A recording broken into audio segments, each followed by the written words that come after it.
The Iowa Hawkeye defensive line will look a bit different in 2023 with the losses of both John Wagner and Lucas Van Ness, two big bodies and guys that they ran a lot on the inside and on the outside. We'll talk about what Iowa returns, including sixth-year senior Noah Shannon, who recently announced he would be returning for that sixth year. We'll talk about implications and my thoughts on the defensive line as a whole, what to watch for in the spring as it relates to development. But first, I want to remind you to check out Iowa Floor Covering if you're undergoing a project in your home. They've got this flooring at $269 per foot. It's a tough core click together, 4.5 millimeter waterproof vinyl flooring. You can get this right with self-installation by visiting iowafloorcovering.com/DIY.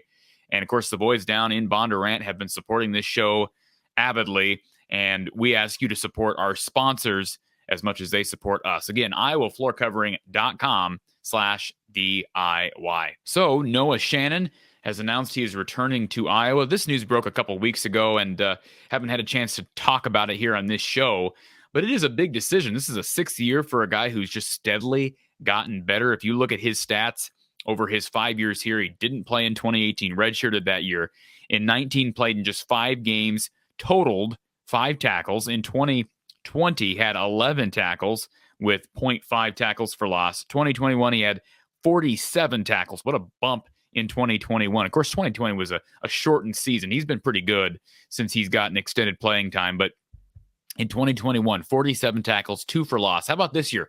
44 tackles, but 8 for loss. 8.5. 8.5 for loss for Noah Shannon, including 2 sacks and a pass broken up. So Noah has been a big part of this defensive line in recent years, and he's a guy who kind of flies under the radar. He's not making those big Lucas Van Ness eye-popping plays typically, but he is just solid up the middle. And, you know, he's kind of undersized for the NFL, and that's probably part of the reason he's sticking around for another year. He's listed at about 6'1", 289 pounds. And although he's probably never going to be a high-round draft pick, maybe he gets a late flyer in 2024 in the NFL draft.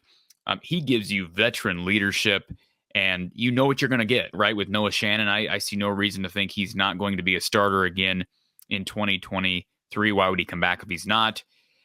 So this is good news for Iowa. They're losing Van Ness, as I mentioned earlier, John Wagner, who is primarily being run on the outside. They also get back Joe Evans. So if we're talking about the defensive line as a whole, as we've talked about in the past, Kelvin Bell likes to run guys inside and outside. He doesn't want to limit guys to being, well, you're defensive end, you're a defensive tackle, you're nose tackle. No, he likes to be flexible. This guy's Noah Shannon now, of course, he's going to be playing inside primarily. But Iowa is in a pretty good place with this defensive line, despite the loss of Lucas Van Ness. And now there's rumblings that perhaps Van Ness is going to be a first-round draft pick. I did see a mock draft on Saturday. I'm recording this on the 22nd of January on Sunday. And there was a mock draft that had Van Ness listed in the first round. So, I mean, that's impressive for a guy who wasn't actually starting. Now, why wasn't he starting? That's a fair question. If he's a first-round draft pick, he probably should have been starting. But Phil Parker and Kelvin Bell, they have created this defensive line factory. And no, I'm not saying everybody's going to the league, but we're talking 8, 9, sometimes 10 guys they're comfortable with playing. And that helps, especially when you lose a guy early like a Lucas Van Ness. And I mentioned John Wagner, who's graduating and will be taking his shot at the NFL. You get Shannon back. You get Logan Lee back, who was a junior this past season. Those are a couple mainstays on the inside. Believe me, Aaron Graves is going to factor into playing time. Will he run more inside, more outside? I think he's probably going to end up running more inside. I like what he gives you on the outside as a defensive end, but physically, he just looks the part of a D tackle. And he'll have another year to learn from guys like Logan Lee, like Noah Shannon, and then he'll likely be a starter if things go to plan. I project Aaron Graves as a starter in 2024, and who knows? I mean, if he progresses as quickly as I think he could, perhaps he's a starter this year. Now, where do you start him? You're not going to probably bench Shannon and Lee. Again, starting versus playing time, it's kind of like with Fran McCaffrey, coach teams. I think number of snaps is more important than who's starting the game. I think that's something that Bell would probably attest to as well. Jeremiah Pittman's gotten some time, very little time, but he's a guy who I think projects more as a true defensive tackle. And we can't forget about Y.A. Black. Talk about a big body at 6'5", 310. He's a big dude who will have at least another year or two. Physically, he's always looked the part, and perhaps there have been some hurdles for him. I don't know. I mean, he has not latched onto a starting role, but boy, man, again, look at his size. He's a guy you could see playing in the league in a couple of years if he can continue to develop. Chris Reams, he's going to be a guy that will play at times. He's a scholarship defensive lineman. Louis Steck's another one. He's a true defensive tackle who's going to be on the inside only. Let's not forget, in the outside, you've got Caden Crawford, you've got Joe Evans returning, you've got Brian Allen. I mean, some of these guys have no experience, right? But Joe Evans is seasoned. He's a veteran. You lose Wagner, so in comes Deontay Craig. Max Llewellyn's gotten some playing time. Ethan Hurkett has played quite a bit. He's going to be a guy that's primarily an end. And then, of course, we can't forget about the freshman. I think Ontario Thompson, he's enrolling early. He's got a chance. He is enrolled early, I should say. He's got a chance to play right away. Like, if he progresses well, and Brian Allen's the same thing. He enrolled early last year. He should have a leg up on development. Caden Crawford or maybe an Aaron Graves. Aaron Graves is a different kind of animal. But Ontario Thompson's a guy who, because of enrolling early, because of his experience at the JUCO level, has a chance to come in and give them time, I think, immediately. Maddox Borcherding Johnson will be enrolling in the summer. He's a true defensive tackle. Cade Piper is likely going to be playing on the offensive line. I know 247 Sports has him listed as a defensive lineman. And then you got Chase Brackney, who's probably an inside guy, but he was an edge rusher coming out of high school. Kenneth Merriweather, I think, is a true edge rusher. Maybe your Deontay Craig type of edge rusher. Great athlete from Martin Luther King up in Detroit. So lots of bodies, and you figure that probably half of those guys are going to play or more because that's just what Phil Parker and Kelvin Bell have created with depth, and I think it's a good thing. I think back to the days of Adrian Claiborne and Christian Ballard and those guys, Broderick Benz, there were times when guys got gassed. As great as those Norm Parker defenses were, there were times those guys got gassed, and it hurt them, especially when you're chasing around mobile quarterbacks, and now we got more and more mobile quarterbacks you're trying to defend.